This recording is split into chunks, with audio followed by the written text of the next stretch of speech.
I'm Daniel, the past life regressionist, and it's time to begin. Lift off and the clock has started. 3, 2,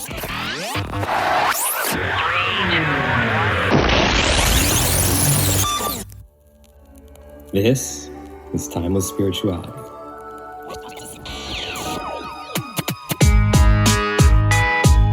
Enjoy Eternity Time.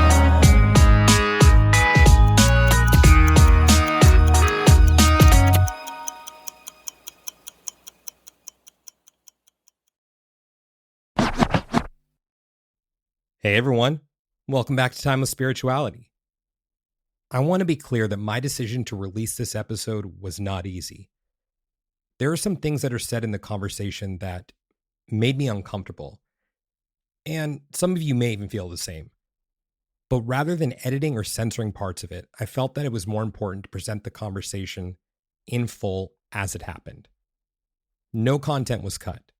The only changes made were to tighten up the pacing. And this isn't about pushing a narrative. It's about opening up a space to question what we believe and why we believe it. So in today's episode, I sit down with Flat Earth Dave, a guest who brings a wide range of, well, we'll just say unconventional perspectives to the table. And this conversation was recorded back in the fall of 2022. And to be totally honest, I've been sitting on it ever since, and I wasn't sure if I'd ever release it. Since launching this podcast in 2021, one of the ideas that I keep circling back to is the difference between believing and knowing. It's something that really has fascinated me on a personal level, and I think it's really what's at the heart of this episode. And while I do believe that the Earth is round, I've always been open to exploring different perspectives and asking where our beliefs come from. Are they rooted in evidence? In experience? Or are they just things that we've been told over and over? What made this episode especially tough to put out is that Dave doesn't just talk about the shape of the Earth. He brings in a whole range of other ideas that, well, for me, some of them are a little hard to wrap my head around. And admittedly, I did bring up a list of conspiracies that his team did send me ahead of time as topics to cover because I wanted to go over those with Dave just to see if we could find some common ground. And I think we did in some respects, but also getting a whole lot more than I bargained for. But that's what this is for, is to exchange ideas. So one of the things that Dave leans especially hard on is something called deductive reasoning. And just so you guys are familiar with that, deductive reasoning is when you start with a general premise, something that you accept as true, and you use that to reach a specific conclusion. For example, let's just say A, all planets orbit a star. B, the Earth is a planet. Therefore, C, the Earth orbits a star. See how that works? By starting with A, that all planets orbit a star, and B, the Earth is a planet. So if we go back, since the Earth is a planet and all planets orbit a star, then C, the Earth orbits a star. That's how it works. That kind of logic works, but only if your starting points are solid. Otherwise, the whole conclusion can just completely fall apart. And that's what makes this conversation so interesting. Throughout the episode, Dave uses this kind of reasoning to build his case. One example that he brought up is a flight from Dallas to China that made an emergency landing in Calgary, Canada. He argues that if landing seems totally out of the way on a globe, A, but it makes more sense on a flat Earth map, B, then that's evidence that the Earth is flat. But here's where it's important to slow down and really look at the reasoning. On a flat Earth map, or even a flat map, it might look strange. Going up to Calgary to get to China, why would that flight make that emergency landing in Calgary? If Dallas is much further south, why would you have to go so far up? But that's also where a flat map distorts the shape of the Earth. The shortest path between 2 points on a globe is not actually a straight horizontal line. It's what's called a great circle route. And that means that on a sphere, the fastest way to fly from Dallas to parts of Asia is to arc up and over near the top of the planet, near Alaska or Canada, and then fly back down. Even though it looks curved or longer on a flat map, it's actually a direct route on a globe. So if something happens mid-flight, like a medical emergency, it makes total sense for a plane to land in Calgary. It's not proof of a flat Earth. It's just a result of how geography and physics work on a round one. That's why this conversation is so layered. It's not just about what people believe, but how they're getting there, how the assumptions we start with shape the conclusions that we draw. And that's just one example. Dave also points to the Antarctic Treaty, claiming that because people can't freely explore Antarctica, A, and because governments don't typically cooperate unless they're hiding something, B, then they must be hiding the edge of the Earth, and the Earth is flat, C. He also brings up commercial flights too, saying that since people fly all the time and don't see the curvature out the window, A, and the horizon always seems to rise to eye level no matter how high up you go, B, then that must mean that the Earth is flat.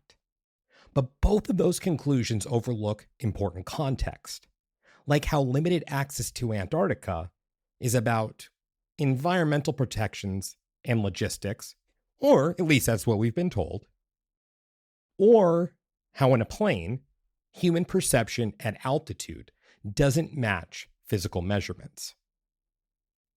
They sound logical if you accept the first two pieces, but that's exactly why deductive reasoning can be tricky. It all depends on where you start. Another thing that made this conversation difficult is how quickly Dave would rattle off facts, well, claims. He'd stack them one after another with so much speed and confidence that it became hard to slow things down and really just focus on one. And that's part of his style. He presents a lot and fast. And as a host, I had to make a choice.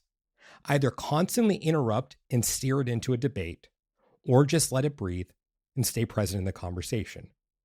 I chose the latter. That tactic, where a guest rattles off a bunch of claims without leaving space to unpack them, is often referred to as gish gallop. And it can be a really effective strategy because it gives the illusion of overwhelming evidence. By the time you finish thinking about one claim, 3 more have already been introduced. It's not about winning with one solid point. It's about flooding the space with so many that you don't know where to start.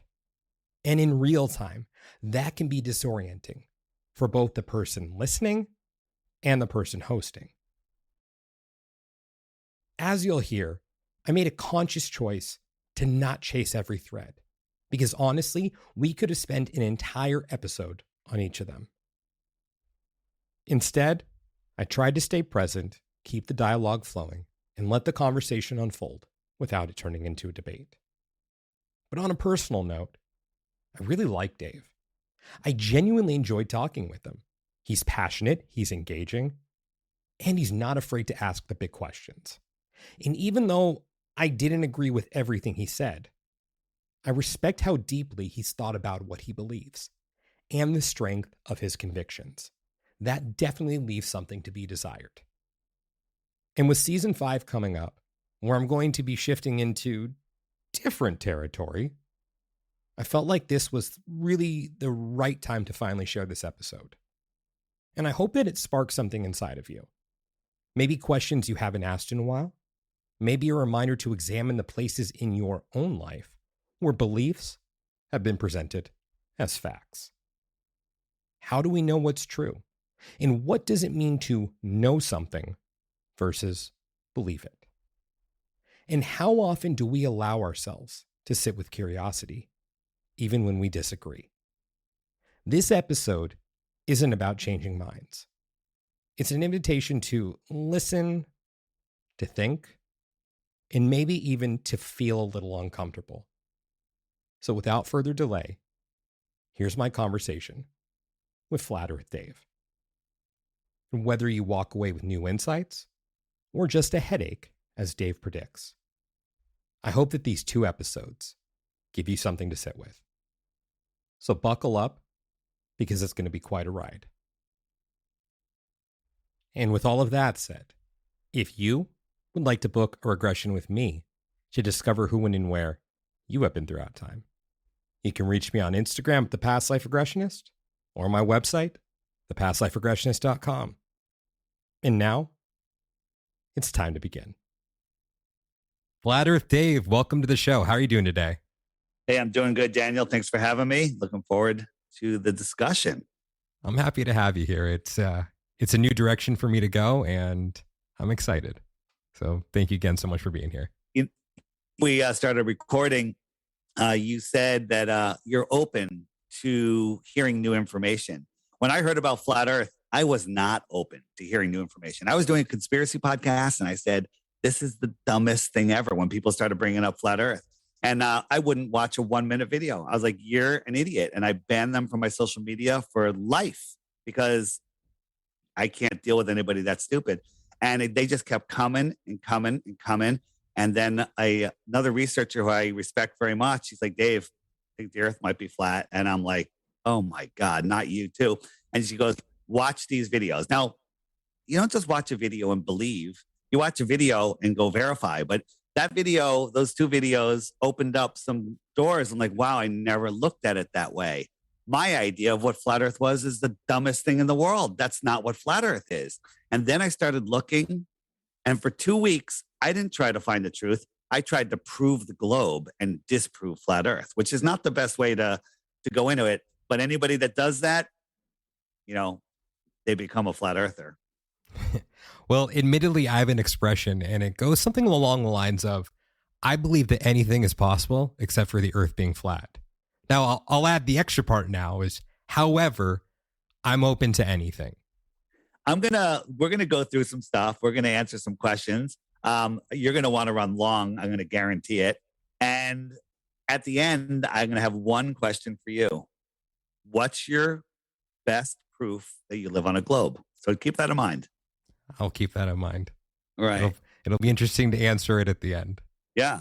And by the way, anyone listening, I'm offering 3 Bitcoins. That's like $65,000 right now, something like that, for 1 globe proof. So if you got one, you win 3 Bitcoins. You heard that, everyone.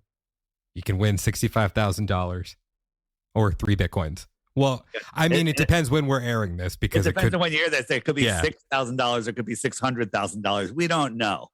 But right now, a Bitcoin's $20-something thousand each. So, Dave, are you ready for the first question?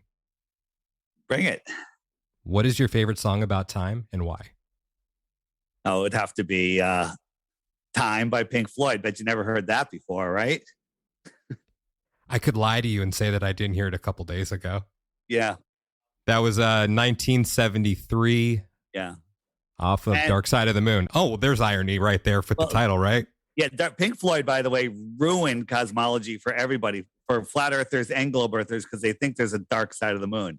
It's they think the back side of the moon in the heliocentric model is the dark side, when in reality, it's the side we can't see.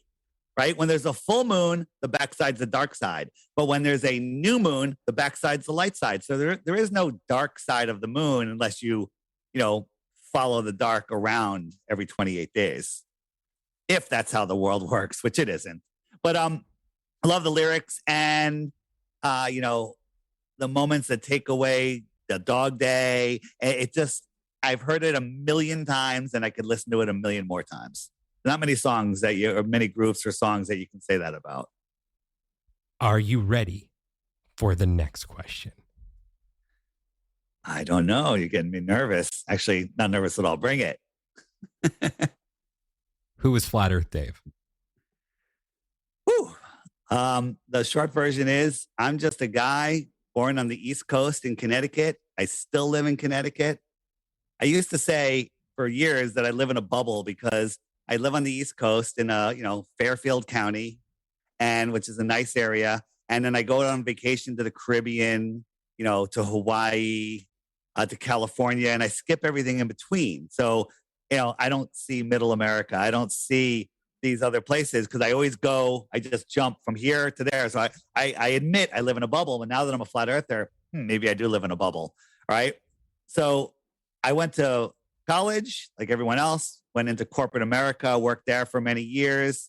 Then I left corporate America, started my own company, which I never thought I can do, but I wrote it down on a vision board and it happened within a couple of years. It just happened. And then I had my own company. I was making more money than I ever thought. One of the things I wrote on the vision board was, I want to make more money. I want to work for myself and I want more free time. And this company actually did that for me. I had more free time. I was making more money than I expected and it was going great.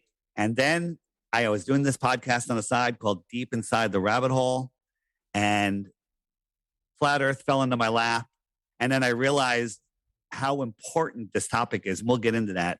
And I walked away from my own company to speak to people like you. And I do, dozens of podcasts per week, radio shows. I was on Coast to Coast AM, a little while ago, and I was on 650 radio stations because this is the most important topic. So who is Flat Earth Dave? Flat Earth Dave is a guy that wants to unplug you from the matrix. What's the matrix? It's a prison for your mind. What prison is that? It's the globe. The globe limits your thoughts and puts you in the middle of nothing in Narnia, where it's scientifically impossible. And it keeps you in fear versus once you understand that the globe isn't real and we live on a horizontal level plane, which can be described as flat, then all of a sudden you start seeing your place and your power, and you start seeing the great ability that you have that the government has over you. The only power the government or anyone has over you is in your imagination. And everything that you have in your life is because of the way that you think. I really want to start off by finding common ground. I think that that's important to see where we agree, because as I was telling you before we press record, I think it's really important to be able to have a discussion with someone that you disagree with. Because if you sit down to talk about things with someone you disagree with, you may find out that you have a few things in common with that person. And if you were closed off to those interactions, you may never discover that. So still, the baseline is I may walk away from this conversation in the exact same place that I found myself with regards to my belief that the earth is round. But I may also walk away with something that I didn't have before this conversation. And that to me is valuable. So that's why I think it's important for us to just talk. Danielle, I'm going to make a prediction. You're a smart guy. You're able to listen. You're able to think, which is more than many of the beings here roaming the plane. And at the end of this podcast, you're going to have a headache. That's entirely possible. Yeah. All right. So your team sent over some interesting talking points. And I think where we should probably start would be, how hardcore of a truther are you? And add up your points, one for each. Are you okay with starting there? Yeah, I'm a 10, but go ahead. Let's see. Now, when you say it's 10, I'm one of the hardest core truthers, and I'll prove it. Let me hear the questions. I'm unaware of any of these questions, by the way, and feel free to veer off if you like in any direction you choose. Sure. So there are 40 different points here. And yeah, let's just see where we line up. So the first one is climate change is a hoax. What you got? Man-made climate change is 100% hoax. Okay. I believe it is real, but I believe it's possible that there's more to the equation than just carbon. Carbon is the source of life. The more carbon you have, the more plants grow. The more plants grow, the more oxygen there is. And pollution is bad. Pollution and climate change are different things, right? Man-made climate change, cars excluding CO2, heating up the planet. One burp of the earth out of a alleged volcano releases more carbon dioxide than all of the industry on the world. So there's cycles. There is global warming and global cooling, but it has nothing to do with what man's doing. We are fleas on this plane. Okay. Dinosaurs are a hoax. 100%. No dinosaur skull has ever been found in museums. They're all plaster of Paris. They say that the real bones are too radioactive, too delicate to put out in public. And with all of the mega construction projects, all the way back to the pyramids and the buildings that we can't explain how they were built, the cathedrals all over the place, no one has ever seen a dinosaur bone until the mid 1800s, where a royal guy published a paper that about theorizing about dinosaurs. Nobody had ever found a single dinosaur bone ever in all of history. He writes this paper, and a year later to the day, he discovers the first dinosaur. Dinosaurs are a hoax. Before we go on, I think it's probably important for me to ask an overly simplistic question. Do you know what the difference is between believing and knowing? Belief is the enemy of knowing. Where do I live? Connecticut. Where do I live? Do you believe that, or do you know it? I believe that I'm making a choice to believe that you told me you live in Connecticut. Right, because you're judging me. You're looking at me here on the Zoom call, and you're like, why would he lie about that? Sure. But if you want to know it, you got to go and do some research. And it's not too hard, but you got to take some effort, jump on Facebook, find my friends, look where they live. And then, here's a picture of them together. Well, they're in the same town. Oh, here's his high school yearbook. Then you'll know. Belief is easy. I can tell you something. You can say, I believe it. You're done. You have no more effort. You can go watch Netflix. You can take a nap. You can smoke a joint. You can do whatever the hell you want. But if you want to know, it takes time, effort, and critical thought. And, if you want to become rich, invent something that makes people lazier because they love it, right? So knowing is not a lazy man's thing. Believing is. So the way that I see that is someone who says, I know God exists. Like, I personally believe in a higher power. But someone who says that they know God exists, I would ask them, do you know it or do you believe it? Can you prove that God exists? Yeah, let me answer that, because that's a great one. Because before I discovered the flat Earth, I did not believe in a creator. But if you walked up to a giant, tall building, 100-story building, do you know that there's a builder, or do you believe that there's a builder? Well, you kind of know it. Right? Because no matter how many times a rock crashes out of space into the ground, that building isn't going to appear out of nothing. There is a designer, there is a creator, there is a builder, right? But if you live on a heliocentric ball, you can believe the nonsense that once upon a time there was nothing. It exploded and became everything. And then all of the rocky bits started sticking together and created these spinning balls of gravity. And then all of the gases somehow collapsed amongst themselves to create even bigger balls. They got so dense that they burst into flames, and they left a void, a vacuum in between. So now we have burning balls of gas in a vacuum, scientifically impossible, holding on to each other with gravity, which cannot be proven. It's a theory, and it fails at the simplest levels. 97% of it has to be made up. And that's where, I'm sorry, I went off on a stream. What was the beginning of that question? What was remind me the question again? Do you know the difference between believing or and knowing? Or if someone says that they know God exists, do they know God exists, or do they believe it? Sorry. So then I realized, okay, the flat Earth, again, it's not a shape. It's an intelligently designed system. This realm we live in is designed. Who's it designed by? Is it a man in the sky? Is it a being? Is it a spiritual thing? Doesn't matter.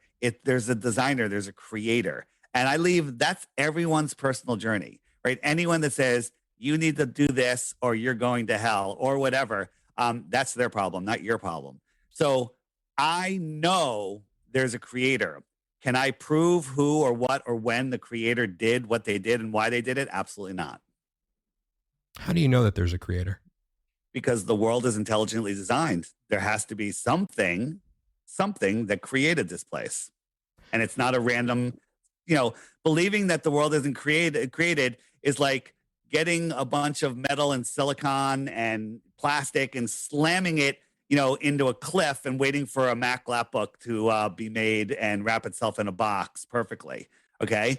Because that's never going to happen. There's a designer. There's a creator, period. There's no other option. Now, who that is, where that is, what it comes as. Are they physical? Are they not physical? Are they? Are they it? Or is it all of us? Are we all part of the creator? I kind of look at us as being literally like neurons of the creator, all of us. And all of our thoughts and everything are putting energy into this system that creates a reality. There's no other way to explain how my thoughts manifest stuff. I mean, we have synchronicities that happen that are happening more and more and more because I believe the energies of this world are changing. We're going into a new age right now. And, we think of things and boom, they just happen like right in front of you. And it's like, how many times do these coincidences have to happen before you say, there's something behind all of this? So there, in my opinion, there has to be a creator. So that's your opinion, though, right? Yeah. Well, I'm with you.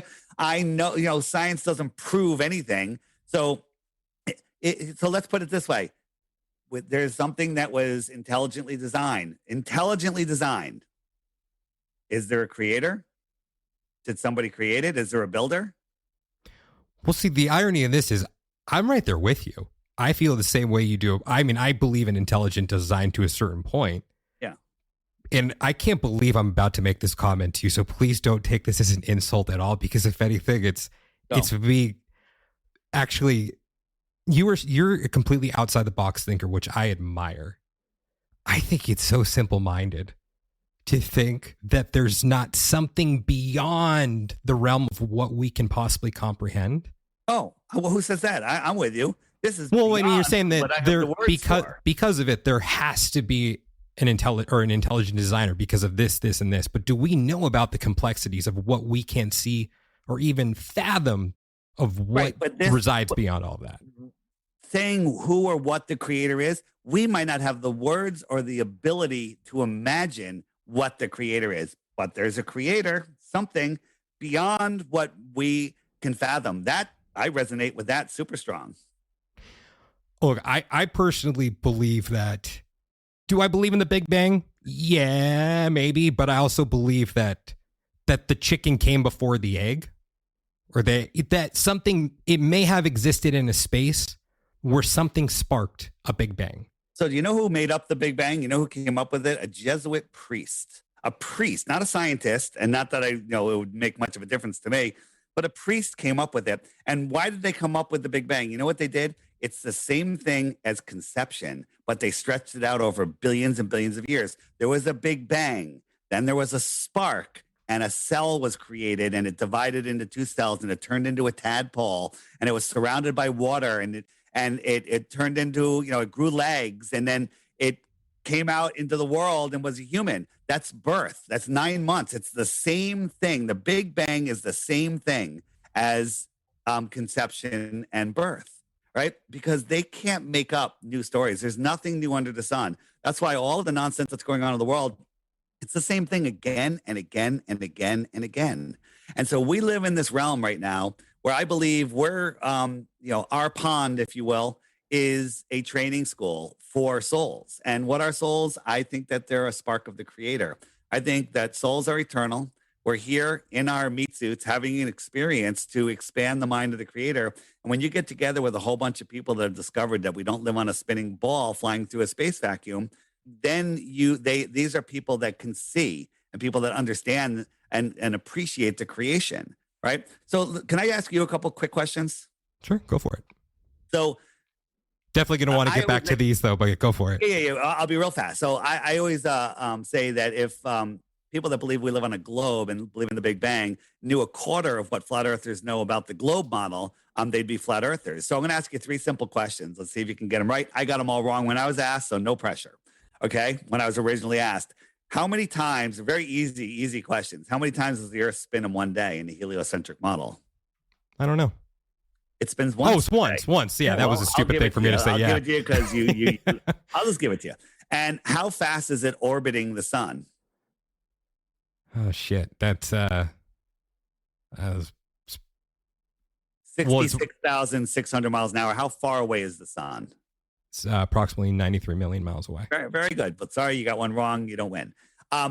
So what did I lose? Well, you didn't lose anything because you got one more right than me. So you won over when I was first asked these questions. So I want people that are listening, pause this for a second and go on YouTube and look up the hypersonic sled track and watch it. It goes by so fast, it's shocking how fast it goes. It goes by a Mach 8.6. You have to believe that you're on a spinning ball, spinning faster than the speed of sound, going around the sun 10 times faster than the hypersonic sled track and chasing the sun 100 times faster. You're on a rock, surrounded by water, surrounded by gas, adjacent to a void, a vacuum.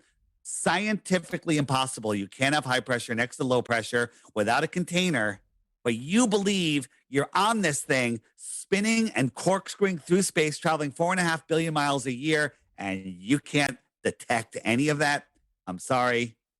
That just doesn't and that is scientifically impossible. Well, one place you do have me is I am not a physicist, nor am I a meteorologist. So you don't need to be. You just need to, understand that the motions that they tell us the Earth is moving are literally insane, right? We're corkscrewing through the universe, going, billions of miles a year. But I want, everyone go out tonight, take a picture of the stars at a certain time from a certain spot in your yard, and then put a note in your calendar to go do the same thing every year at the same time, at the same night. And every single star will be in the exact same position, right? Every single star will be in the exact same position. None of them move. And you're traveling 4.5 billion miles a year, never to go where you were before, right? And then say, oh, remember, I'm moving 10 times faster and 100 times faster than the hypersonic sled track, which you can't even fathom 1 times that speed, let alone 10 and 100 times the speed. It's unfathomable. So there we go. I mean, there are many things I can't fathom, but they still happen anyways. Okay. But we'll get to the flat Earth stuff because I want to establish this baseline right, because I think it's really important to do that. Baseline. But do I get to hear your answers on these also, or no? Yeah, sure. Okay. I mean, I told you the climate change one. I don't believe that dinosaurs are a hoax. The next one, the Earth is flat and motionless. Can I answer that one for you? You can. Yes for you. Yes. And no for me. How did I do it okay on that one? Yeah, you did, but you have to come up with a reason. We'll play a little game where I'll give you a flat Earth proof and then you give me a globe proof, and we'll see how well it goes. Okay. Vaccines are harmful. What you got? Vaccines are the cause of all disease and all the problems in the world. I don't entirely agree with that statement. I believe that there can be things that happen as a result of vaccines, but... So are you aware with the COVID vaccine that it has, according to the CDC, according to the Vaccine Adverse Reporting System, which they say is 41 times underreported, so it's 41 times higher than the number. According to that, the COVID vaccine has killed more people than all vaccines in history. Right? When they had the smallpox vaccine that came out, it killed 25 people. They pulled it off the market worldwide. Right? It's killed over 25 people in Connecticut. Okay, there's tens of thousands of people that are permanently injured, hundreds of thousands now, actually. And the number of people that have died because of COVID, just check out VAERS, VAERS. It's called openvaers.com. Not my reporting system. It's the underreported system because most doctors don't even know to report there. And the ones that do don't like reporting there because it's a pain in the ass and it takes time and they just don't want to take the time to report. So it's underreported. So my stand on that is I don't believe everything that is put out there on the news. I question the shit out of everything. Yeah. So yeah.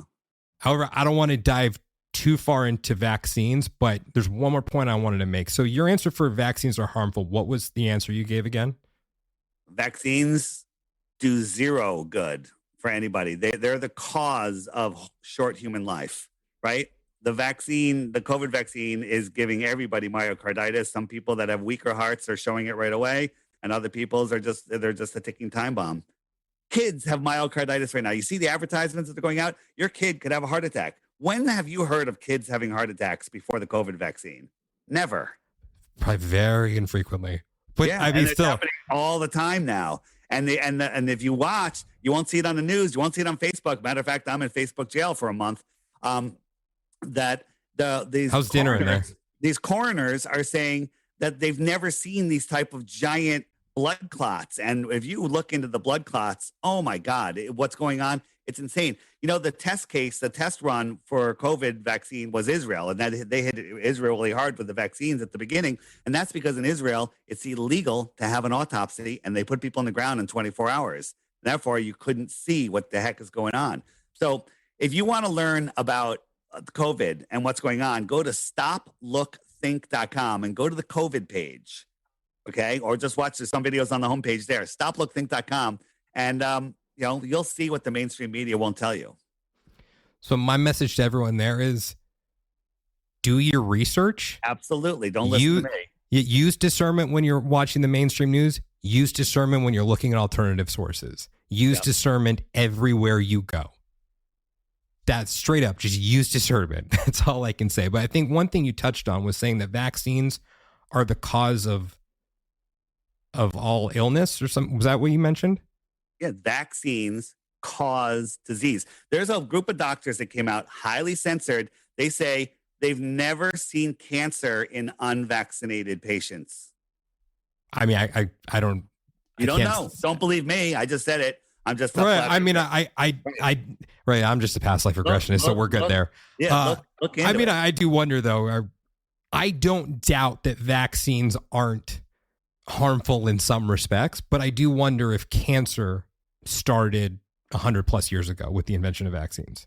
Right. The vaccine started with the polio vaccine, and that polio was because they were spraying DDT on the apple orchards and everywhere, and these kids were eating the apples right out of the apple orchard, and they were getting paralyzed. And so polio went through the roof. Well, they didn't want to let that out. So they said, oh my God, it's this polio and you're getting it from ponds and all of this stuff. So then they came out with the vaccine. They stopped spraying at the same time. And so the incidences went down. It didn't go away. And then they changed the diagnosis. Oh, that's not polio. That's encephalitis. And boom, the vaccine cured polio when in fact it did nothing of the sort. Okay. The polio actually went up when the vaccines first came out, and then they changed the diagnosis to viral meningitis. They said, oh, that's not polio, that's viral meningitis. Therefore, just like the flu, we didn't have any flu last year. Last year, 600,000 people in the United States, 600,000 or 60,000, whatever the number was, died of flu. This year, 0. I mean, in 2020 or right after the vaccine came out. Again, stuff you got to raise a brow at. Yeah, and then the normie NPC sleeping muzzled people will go, well, that's because we're all wearing masks, and the flu didn't spread, but the COVID did. Okay, COVID is the biggest scam in history besides the globe lie. All right, next one. The medical system is fraudulent.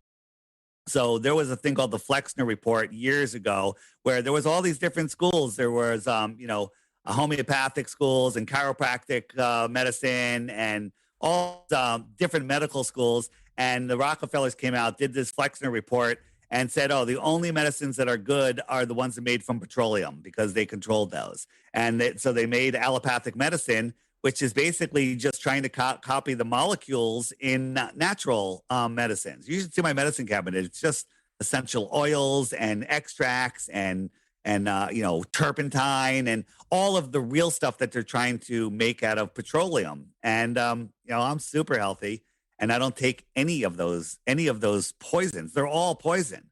They're all poison that make you sicker. There's no drug other than an antibiotic that cures anything. It just masks symptoms. That's no way to cure something. Hey, my head hurts because I'm banging it against the wall. Oh, here, let me put a bandage on your head. Stop banging your head against the wall. Okay. So they made all of these other ones illegal.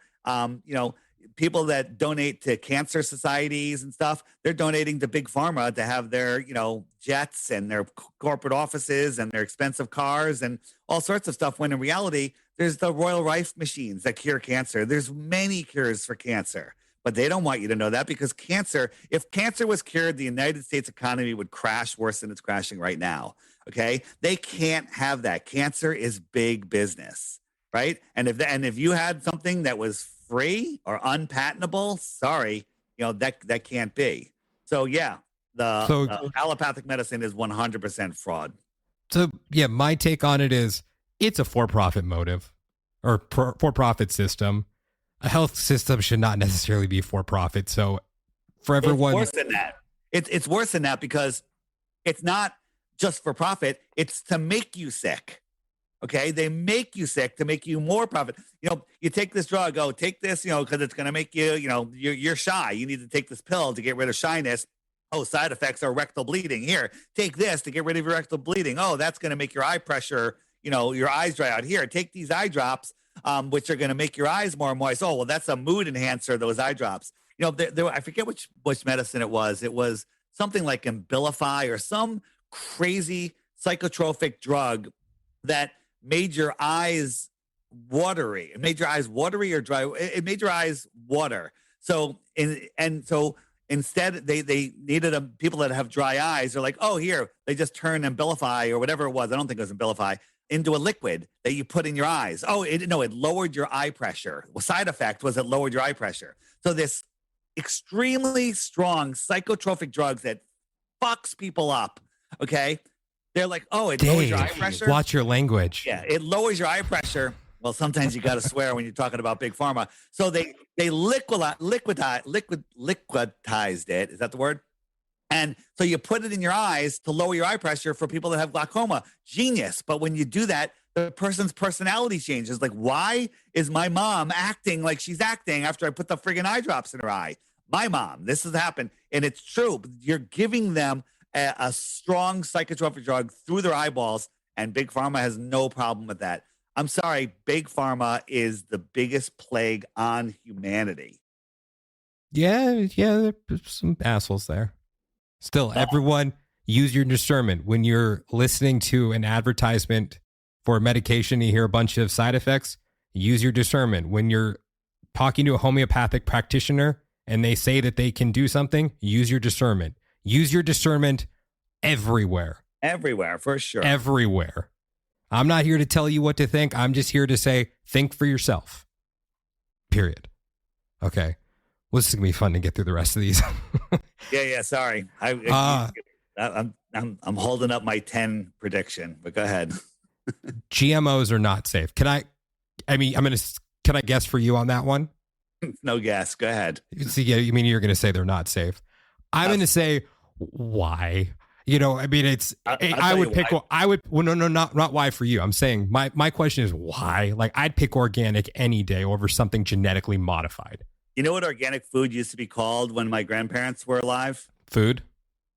Thank you. Right? Think about this. So they say the number one pesticide is atrazine, which turns male frogs into females, and the glyphosate, which is causes cancer beyond belief. And they spray it on your food, and you can sell that and not tell anybody. But if you want to grow food without spraying these toxins on your food, you have to pay extra money. You have to go through all these sorts of certification, and it costs you a ton more to serve food that doesn't have poison on it. But if you want to spray your food with the poison, no certification, no labeling, no issues, no nothing. Yeah, it's a shitty system. Even here in California, I remember this one pissed me off a few years ago. There was an initiative on the ballot to get boxes labeled as GMO if they had GMOs in them. But of course, there were advertising dollars put out there. And one of the main arguments they made with that one is your food prices will go up if we have to label these as GMO. Yep. What kind of bullshit is that? Yep. You just needed to print new boxes. That's it. Okay, let's move on to the next one. So we're in agreement that GMOs probably aren't the best thing in the world. That's to put it lightly. Yeah. Well, I'm trying not to make concrete, absolute statements.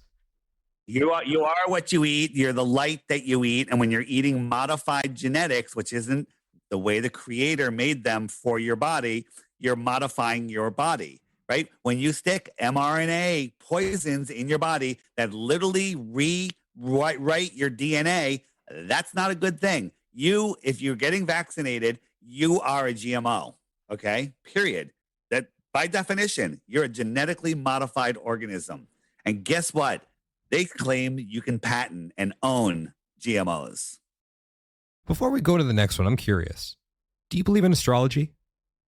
I used to laugh at astrology. I took 4 years of astronomy in college. I was really good at it.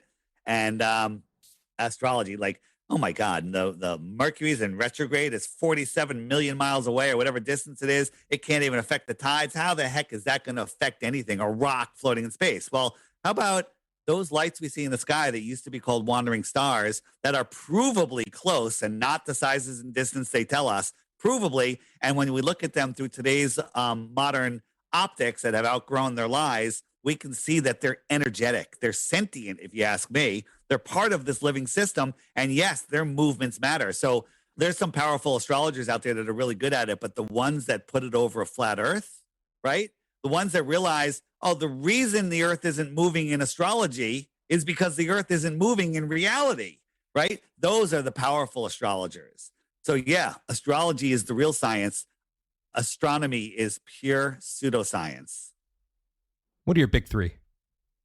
My big three conspiracies? No, luminaries. Oh, my big three luminaries? Yeah, that's a great question. I've never been asked that. Can I count the sun? Yeah. Yeah, sun, moon, rising. The sun and the moon, and I like Jupiter. Or no, like, what are you in your, have you ever had a natal chart reading before? Oh, I don't know what my big three is. Okay. Okay. I was curious there. Yeah, I okay, don't know. Cool. See, we agree. Astrology's a real thing. Astrology is the real thing, and I used to mock and laugh at astrologers. Oh my God. Son of a bitch, Dave. How could you? How could you mock astrology that way? And that's why they put the horoscopes, the stupid horoscopes in the newspaper to make people just realize that, astrology? Oh, that's stupid. That's not astrology. That's just some newspaper garbage. You know what those are? Those are my socks. Because the socks that I buy are sizes 6 to 12. One size fits all. Yeah. Yeah, there's more. That's my way. There's more to it, you know. Next question. Okay. TV has brainwash. So for these, how about we'll go for simple yes or no's, and then maybe we'll go for more of an explanation. I don't think I can do yes or no's, but I'll keep it under 15 seconds. Okay, so I may have to jump around a bit then, because we're going to be here for a very long time. Go. Oh, God, I'm almost hesitant now to keep asking these because I'm enjoying this conversation. I think it's beneficial, but there's other questions I want to ask, and I'm going to want to get to flat Earth. Go. We can go long. Is that okay to go a little long? Yeah, but I have another podcast recording at 5 p.m. tomorrow night, so I'd like to be done a little bit before then. All right. Go ahead. Okay. Politics are an illusion. 100%. Politicians, local politics are there's real people trying to do real things, but anyone that gets to any point of power is completely 100% corrupt beyond what I can even imagine. And I can imagine a lot of things. Okay. Look at our president. Look at him. He can't even speak. He can't do anything. Right. It's complete and total nonsense. Right now, the U.S. is down in Brazil because they had a fraudulent election. Compare their election to ours. It was the most honest election in world history compared to our fraudulent election. So, yeah, it's complete and total nonsense. Wait, which fraudulent election? All of them or one specifically? Well, ours is one. And then the one in Brazil that we're going down there to moderate or something like that, or out there. Sorry for saying down there. It makes absolutely the politics voting it's all a joke. And also, left hand, right hand, left, right, they're the same monster. Okay. Yeah. Which one is it? It's the same monster. Same coin, two different sides. Right. And the president doesn't call the president is just the puppet, the front person to the real powers behind the president. So many Hollywood I'm saying this right now as I'm reading off the list. Many Hollywood actresses are male. What you got there? Not as many as people think, but yeah, Michael Obama's a man. Who? President Obama's wife, Michael Obama, that he accidentally called Michael several times in speeches, who has a penis. That Michael Obama, who has the thickest beard shadow in the morning before he shaves. That Michael Obama, also known as Michelle Obama. Gotcha. So I personally don't believe that, but I'm okay with the exchange of ideas. Okay, that's fine. And you know what? Here's the thing. You're a good guy. It's hard to believe this amount of deception. And the thing is, I don't just believe it. I've seen it. I know it. And, there's a lot, but there are people that lose their minds in this and people that are putting disinfo. Oh, Jennifer Aniston's a man and Sandra Bullock's a man. The second one might be true. And all of this stuff, it's all about transgender. The transgender agenda is a real thing. But if you look at the transgender agenda, what is it? It's Baphomet. It's literally Baphomet as a transgender. And they want you worshiping transgenders. So they put these transgenders in Hollywood, in politics. And you're worshiping things that you didn't know. Some people say Brooke Shields is I don't know. Do I dare ask why they would want to do this? To get people worshiping false idols, to get people off the track of their spirituality, to get people lost in a fake world and not connecting to true information and true source information. You know, the war that we're in with the beings that are controlling us is a spiritual war. And the problem is the vast majority of the population doesn't even believe that's a thing. Therefore, they'll never be able to fight it because they just go around and do their things. Everyone has their job and they make just enough money, you know, to get by, and they enjoy their alcohol. Think about this. We had the COVID lockdowns. Churches and synagogues are closed, but the liquor stores are open. Okay. What does that tell you? What are they doing? Why are they doing that? They want us drunk, stupid, sick, lost, isolated, separate. They don't want us seeing each other's micro expressions on our faces. You know, words are you know, the expressions on your face are more powerful than words, right? Your intentions are more powerful than the words that come out of your mouth. They want us 6 feet apart. They don't want our heart energy interacting. They want us afraid of each other. Literally, they want us in fear mode all the time. They steer our minds with the news, north, east, west, south, NEWS. And they give us the headlines. The headlines. What are headlines? Those are the worry lines on your forehead. Watch the news, worry, and let them steer your mind on the television programming. Television, right? Programming. They're programming you with nonsense. I just saw Mark Sargent just sent me a clip of an old Gilligan's Island, which is a show I grew up with. I'm a little bit older than you. And Gilligan, you know, Gilligan's Island. So Marianne ate some radioactive fruit. And his wife. Yeah. Ate some radioactive fruit, and she could see a ship beyond the horizon. And it was episode 3 in season 3. 33 is their calling card. Whenever they put a little truth out there, they put a 33 on it, and it blows people's minds. I want to present you with a challenge right now. Go. Do you think it's possible to stick to the question? Yeah. No, I don't think it's possible, but I'll do my best. I think that, I mean, I'll stick to the questions. Go ahead. Whether or not I agree. I think it would be very beneficial to you as well. Yes. Because, you know, when you're having these interactions with people just in general, if you could stick to the question just to make because you know, it's just a conversation. It's like, you know, the exchange of ideas. I'm with you. Right? Listen, I like to, you asking me questions that I'm very fond of. So hit me. I'll try to keep it short. All right. Well, so I want to go back to that one that you were just talking about with many of the Hollywood actresses are male. And then you said that it was to get us worshiping false idols. Yeah. Couldn't they just stick a statue up or something, or people, you know, a big burrito? People worship celebrities. They love celebrities. Why does trans make a difference? Because it represents Baphomet, and they're all Satanists. Who is all Satanists? The people that are controlling our world. There's some dark stuff going on out there. And there's plenty of websites and researchers that go into that. I don't, not because I don't want to. It's because I'm focused on unplugging people from the matrix. And if you start saying, hey, the elite are, you know, murdering children and eating their hearts, you lose people. So I just unplug them from the globe first, and then they can figure it out from there. Okay. This is just an exchange of ideas. I don't support that, but it's okay to have this conversation because, look, I'm just a past life regressionist, so what the hell do I know, right? Yeah. However, I think this brings up a good time for me to sprinkle a little of my, you know, of my field in there.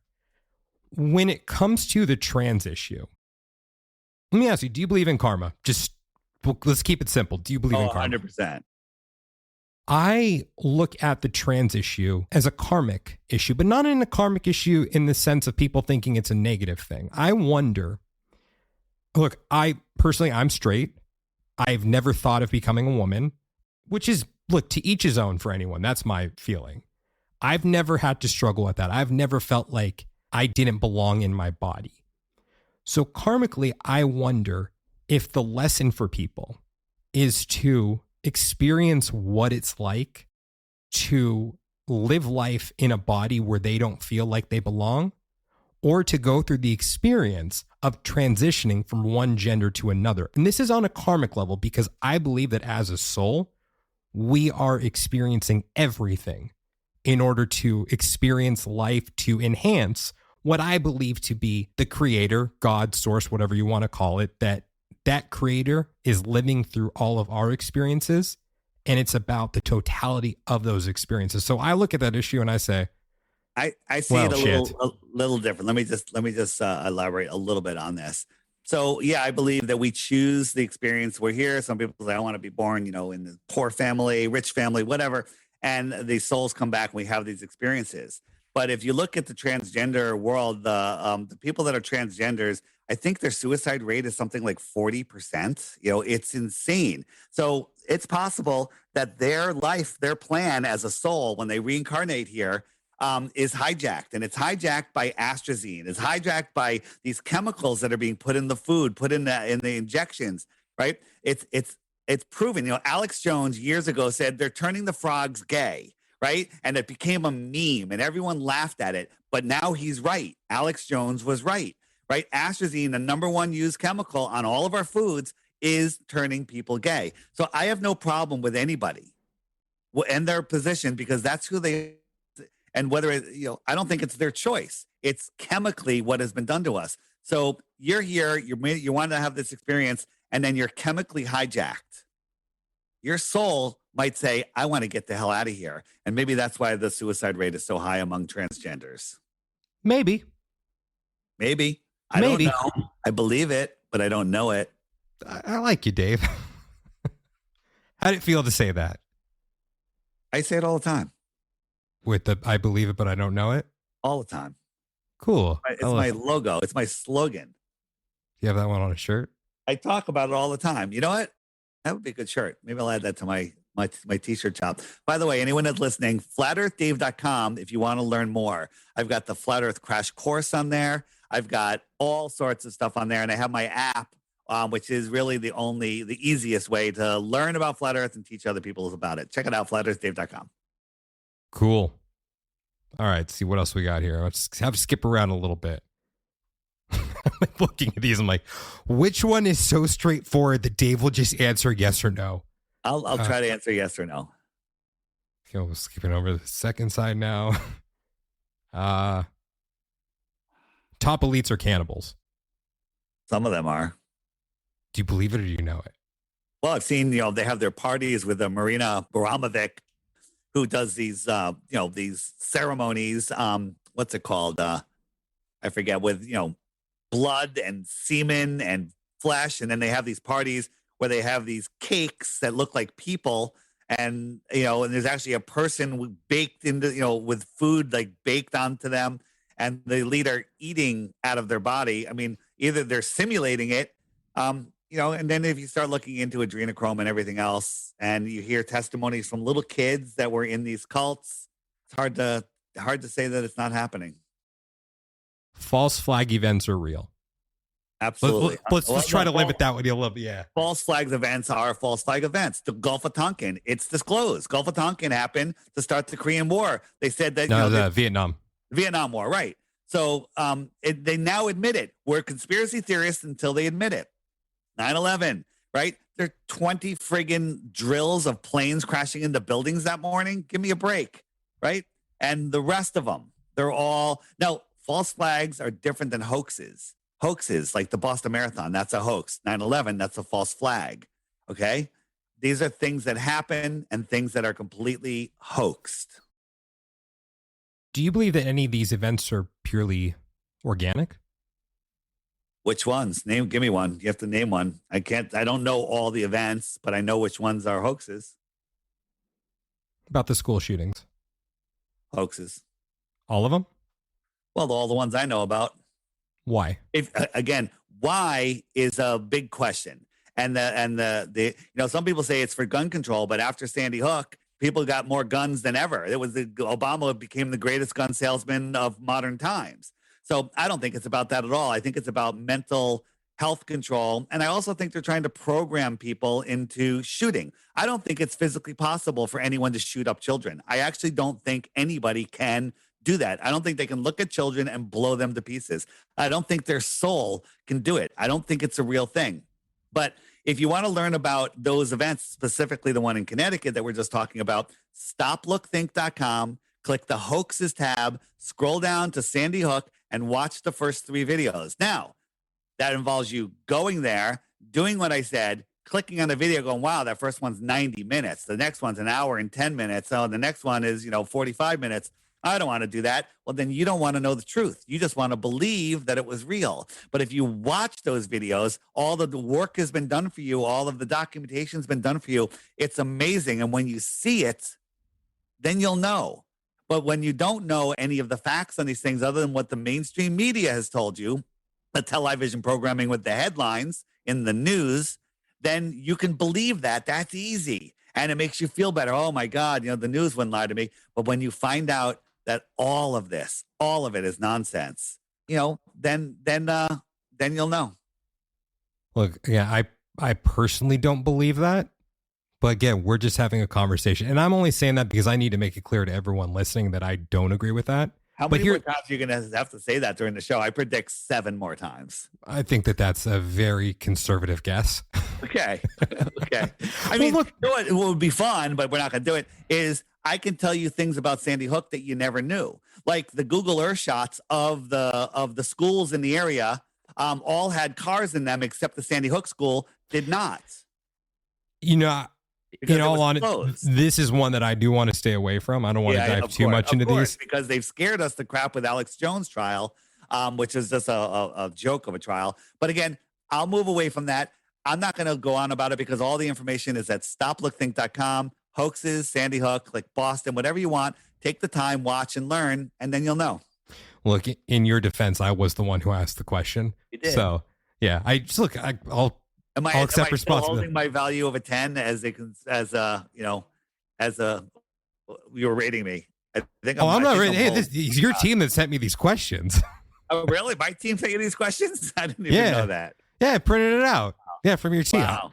Like, they gave me some talking points of things to ask. I'm like, okay, this I'm like, I can establish this as a baseline because still, the object here. We're going to talk about why you believe the Earth is a globe because that's funny stuff. We're getting there. We're getting there. Right. So I'm just going to touch on a couple here really quickly. And I guess you can chime in, although I don't think you're going to need to, because one of them you have on here, the team has on here, is the Federal Reserve is privately owned and controls the U.S. world. So, yes, the U.S. Federal Reserve is indeed a private corporation. This is a fact. That it is a private corporation. Now, with regards to them controlling the world, if you follow the money, it sure as hell looks like that. It looks that they are pulling the strings of the world because of the money. So that is one that, yes, the Federal Reserve has a deceptive name. It's a deceptive name because it makes you believe that it is part of the federal government. So again, this is where I think is important for people to use their discernment when just accepting things at face value, things that are said to them, because that is very clever. There's a very clever way to make you think that it is not a private corporation. So am I wrong there? No, you're right. The Federal Reserve is the thing that woke me up at the beginning when I started saying, what is money? Where does it come from? I started looking into it and I found out that they're a private bank and they lend fake money to the United States at interest. Therefore, there's never enough money to bring it back, to pay it back. And that money is fiat. And it's all fiat currencies that crash in a certain amount of time and we're overdue. So, we're on that line right there. And that's what it's all about, So, yeah, the Federal Reserve is a bunch of people that are running the world. So see, there are things that we do agree on here.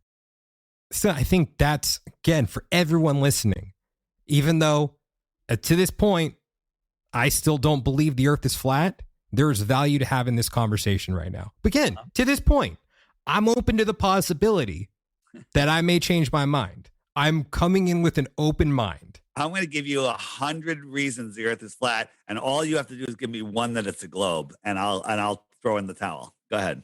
All right. So another one on here, nuclear weapons are a hoax. 100%. 3 days after Hiroshima and Nagasaki, after they filmed troops stacking skids and skids of dynamite at ground zero before the blast, the trains were open, the sandwich shops were open, the people were selling flowers on the street, and people were back to work. There was only one reporter allowed to report and take pictures, and if anyone else took a picture or wrote an article, they were put in jail.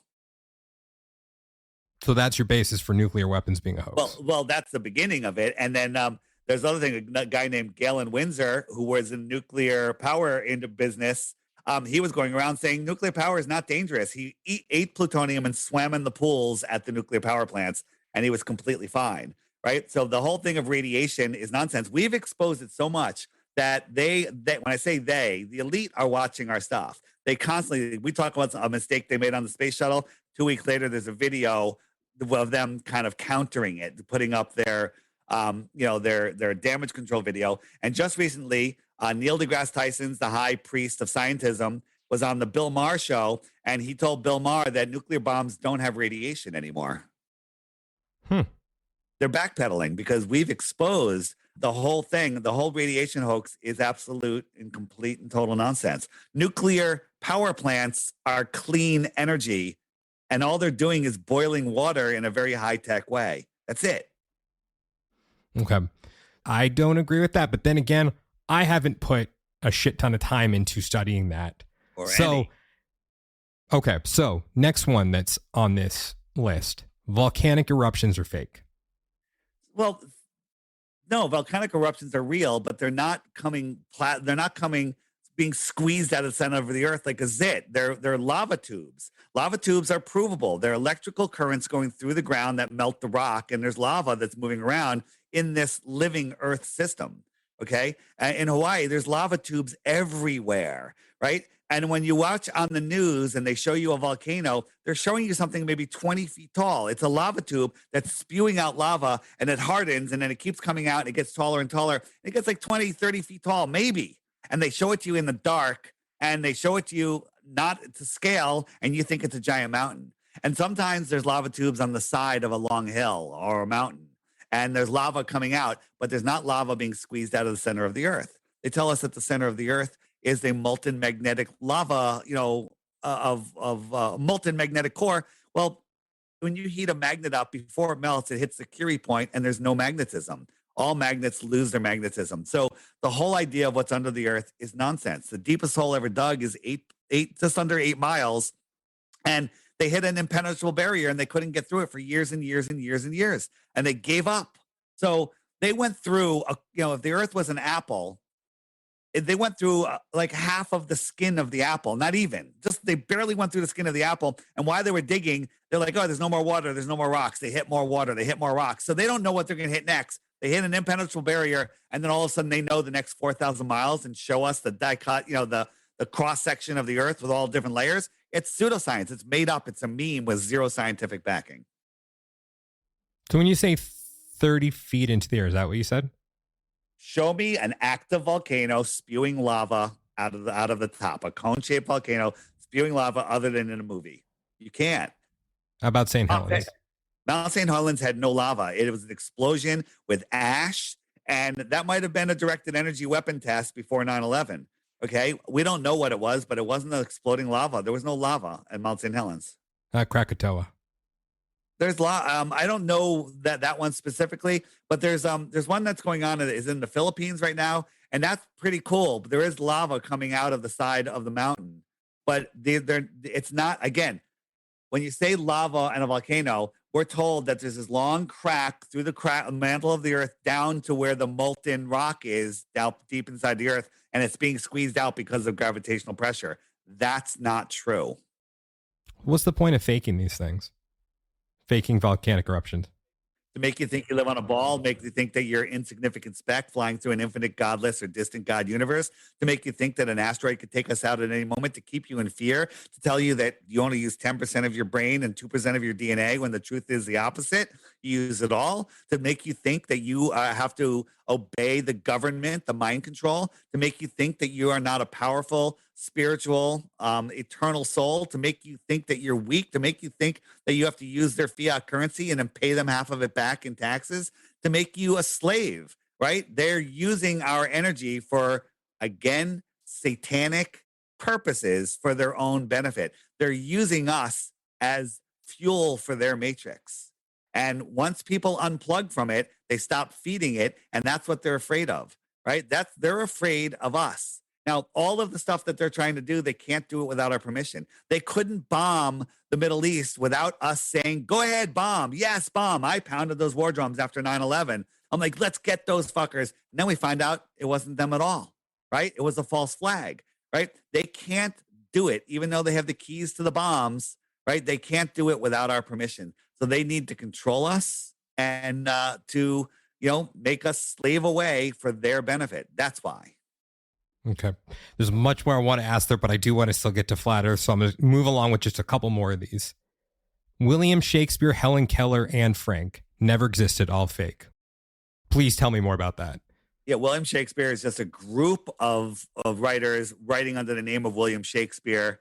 What was the story with the Shakespeare Theater? So William Shakespeare is the one that said the whole world's a stage. Well, the guy himself that said that isn't even a real guy. He's just a pseudonym. Anne Frank, the Diary of Anne Frank was written in ballpoint before they had ballpoints. And Helen Keller, she had an accent. How does a deaf, blind, and dumb person, or deaf and blind person, get an accent? And there were so many incidences where she did stuff, or saw people, or reacted to things. It's just a crazy story. Now, why? I have no idea. To make us focus on stuff that doesn't matter. I don't know the reason, but nonsense. Absolute nonsense. Stevie Wonder could see also. Yeah, tell me more about that. Stevie Wonder was thrown a microphone and he turned and caught it. Okay. He can see. It wasn't just a sixth sense. And why put on the facade of being blind? Because then you're just the most amazing. If he wasn't blind, maybe he wouldn't be so famous. The fact that he can sing and play the piano and blind takes him to superstardom. I think he'd be pretty damn talented even without He was sight. pretty, but there's a lot of pretty damn talented. Or even with people. if he had sight, yeah. Conspiracy music guru, probably never heard of him. Probably one of the most talented musicians I've ever seen. And you don't even know him because he's writing songs about truth. Why do you hypothesize or theorize that they would come up with Anne Frank? I have no idea. I really don't. So are you saying Anne Frank never existed? I don't know. I don't really know much about Anne Frank. I know the Helen Keller hoax makes absolutely no sense. And I know it's a well-known established fact in history now that, Shakespeare never existed. There was something really about the Shakespeare Theater. Is that an established fact though? I think so. You got to look into it. Again, it's not. Well, if you're thinking so and it being established fact are different. So hang on. I've seen enough evidence where, is it an established fact that the airplanes never hit the buildings in New York? Yeah, it is. If you look at the facts, it's established, but most people won't look at the facts. So yeah. I'll have you on for a different episode to talk about that one. Yeah. But look, you are a power force in your industry, right? Like you are someone who is known in the world of flat Earth. I guess you could say that. There are plenty of people in flat Earth that don't know me. So, but you're an authority. World. I'm not an authority. I'm just got a loud mouth. But you have a voice in that community. I do. Right. And in the spiritual world, the thing that I see very frequently is that people who are just coming around to the spiritual world, anytime there's someone who's been in there a little bit longer than them or has a big platform, they will believe everything that person says because they see them as an authority. Every day, don't believe what I'm telling you. Just look, I'm pointing to a door. Go verify it yourself. I'm showing you a door that you never fathomed because you were told the door doesn't exist. But that word fact has weight to it. Well, see, that's the thing is that I only Dave, tell you have a responsibility here. Absolutely. You have, but that's be careful with your terminology. I got it. Right? Because even for the listeners listening to the podcast right now, are you going to pick on the fact that I said William Shakespeare being a group of authors is a fact? I think it's a fact, right? I've seen, but I think it's and the amount of admissions through history, but it's just not a widely publicized fact. But I think it's a fact. If it was actually a fact, if you can concretely prove it, then it is a fact. But saying I think that's an opinion stuff than most people will ever know on this stuff. But Dave, and I've forgotten about that one. So yeah, Dave, that's the thing is you're human. From the record, strike it from the record. I'll remove it. I don't know. I believe it. All right. I don't know. And that's the thing is you're a human. That's why I want to cut you slack. But I'm begging you, as someone in your position that has a platform to move minds, just be careful with the terminology.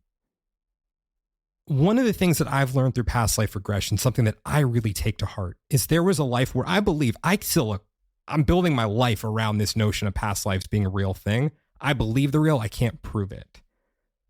But there was a life where I was a teacher and I was irresponsible in certain respects. I mean, in this life, I got upset when one of my students challenged my authority.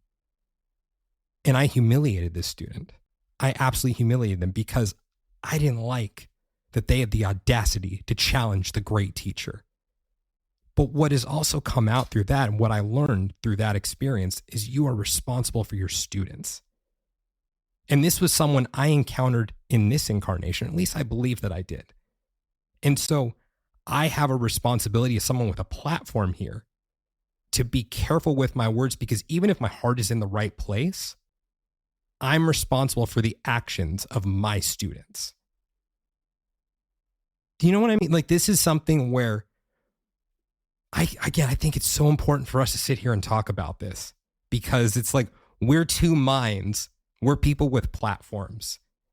And, like, we are responsible for what we put out there. And if karma is a real thing, I don't know about you. I don't want to deal with that shit down the road. I want to do the right thing now and do the responsible thing. So, I mean, what are your feelings on that? That's what I'm doing. And that's all you can do. How are you feeling right now? I'm wondering when you're going to get off this simple little point. Probably after I die, when I leave the body and look back and see, oh shit, he's right. It was flat.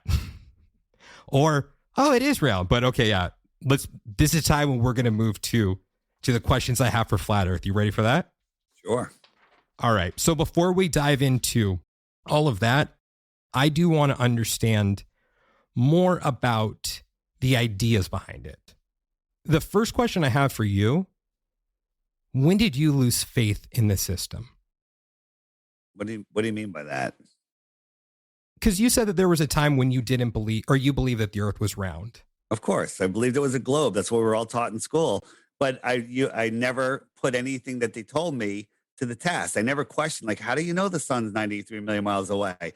How do you know that it's going around us? Then when you look into, actual scientists that say there's actually no way to prove if we're going around the sun or the sun's going around us, if we were on a globe, then, you're like, wait, what? The top scientists are saying that? Michio Kaku, the top, one of the top scientists, astronomers, says that astronomy is off by 10 to the 120th power. You can't even fathom what that number is because it's too big. Okay. Mm-hmm. 10 to the 120th power. You might as well just say they're completely wrong. Okay. Because 10 to the 120th power is beyond completely wrong. 10 to the 120th power is unfathomable. A trillion has 12 zeros. You can't fathom what a trillion is. How long is 1 trillion seconds? Do you know? 1 trillion seconds? How long is 1 trillion seconds? That's a lot of years. If you can guess it within 1 year, I'll give you a Bitcoin. Go. Yeah, I'm just a past life regressionist. Just take a guess. I couldn't even fathom what that would be. Any idea? Nothing. 1 trillion Dave, seconds. when did you lose faith in the system? I lost faith in the system when I found out that the Big Bang was nonsense and that we live on an intelligently designed horizontal plane. I lost faith in the system when I found, I'm sorry, I'm going to change that. When I found out the Federal Reserve was a private bank and they lend money out of thin air to our government that pays it back in interest. That's when I lost faith. I lost faith. Like, I'm going to take it back even farther. Okay. I was in kindergarten or first grade. Teacher brings us outside to show us gravity, puts water in a bucket on a rope and swings it around upside down and says, that's gravity. And I said to the teacher, but if the earth is a ball and the water's on the outside, don't you have to turn the bucket the other way? And the teacher looks, goes over, gets the textbook. He shows me the highlighted part. He goes, this is how I'm told to teach it. So this is how I'm going to teach it. But you keep asking questions. And that was encouragement. And I think that's when I lost faith in the system. Wait, a teacher encouraged you to ask questions? Yeah, he did. But then I just went off and played on the swing set and, hit a kid in the head with a block because he took the block I wanted for my building. Yeah, you were a kid. Yeah. Yeah, you wouldn't do that now. I might. If it wasn't a solid block. Well, it's the one that had the arch that I needed for the driveway, into my building kingdom, and he took it, and I wanted it for mine, and I hit him in the head with a block. I wonder what that asshole's doing these days. I don't know. He was wearing a diaper back then. Oh, that was way back then. The block story, I kind of got it mixed up. That was like in preschool. When do you think that this conspiracy started? Not that long ago, because we found newspaper articles in the 1900s talking about how they were trying to introduce the globe model into schools, and people were fighting it and trying to, say that's ridiculous. I interviewed a woman in February of 2020, just before the nonsense started, in an old age home. She was 102. Her name was Ruth. And I was interviewing her about the World's Fairs, because the World's Fairs are another rabbit hole that's so deep, it's mind-blowing. And she had been to the World's Fairs, and I was talking to her about it. And I said, what did they teach you in school about the Earth? That's all I said. And she goes, they taught me the Earth was flat. This was back in 1925. They were teaching flat Earth here in America in public schools here in Connecticut. Okay. And then we found more people, a woman from Croatia that says all through the 30s and 40s, they were teaching flat Earth in Croatia. There's still places in the world that teach flat Earth today. And I found out in the 1950s and into the early 60s, they were teaching both models here in school because they didn't know. And then all of that was erased. The Rockefeller textbooks came in. Nobody could compete with them. Schools are underfunded, so they have to buy the Rockefeller textbooks because those are the cheapest, because they sell them for less than they cost to make. And you're taught a curriculum and you have to do it. You have to use the Rockefeller allopathic medicine. You have to teach the school according to their curriculum, and they literally buried flat Earth. We're told that the Greeks figured it out 2,000 years ago with Aristophanes with his sticks and shadows. But guess what? You know the Aristophanes sticks and shadows experiment? I can't say I do. So what they teach us in school, they says 2,000 years ago, Aristophanes noticed on a certain day of the year that the sun shines to the bottom of a well. Right? It could see the bottom of a well. So that means the sun is directly overhead. And he theorized, hey, he's going to get his buddy to go 500 miles away on the same day and see what the sticks and shadows would do. Right. And so at the same day, Aristophanes had, Aristophanes had no shadow with his stick and well, and his buddy had a shadow, and he did some calculus and figured out the circumference of the Earth, which came within like 1 or 2%. And, Carl Sagan put that into everyone's minds in Cosmos. But the truth is, on a flat world with a close sun, the same thing works. The sun can be over you, and if you don't believe me, get 2 beer bottles, 2 lighters, whatever, stick them up on a table and hold the light directly over one of them, like a foot over one of them. No shadow. The other one will have a shadow. You can do the same calculus that will tell you the sphericity of your flat table. Okay. Math is not reality. It describes whatever pre-assumption that you want. Okay. And the other thing is, Aristophanes back then believed that the solar system was geocentric, which means that the Earth is at the center. And he theorized that the sun was so far away that the rays come in parallel. So now he has a sun millions of miles away that's orbiting the Earth. That doesn't even make sense. They didn't even think their stupid story through. And Aristophanes, who's a famous mathematician, never wrote a book. Never wrote a book. Plenty of mathematicians after him in the centuries following that never mentioned him in a book. And the first book that he's mentioned in is like in the mid 1900s. He was made up. He was inserted into our history. So there, did I answer the question? I mean, it went above and beyond. Yeah. Okay. You know, I mean, just with that also, I think it's one of those things where, look, would you mix blue and yellow together, somehow you get green. Right. I don't know how the fuck it happens. This is green. I mean, I suck with painting too. I can barely do stick figures. Okay. So when did it start?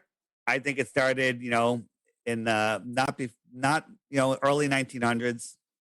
And then they worked it in and they got more and more places. There wasn't a lot of communications, whatever reset happened in the in the mid 1800s, it broke off communication. So they can do it pocket by pocket by pocket and take over the world slowly. But now it's harder to do that because, I can tweet and everyone has it in around the entire earth in moments, in seconds. Why flat Earth? Why is that the game for them?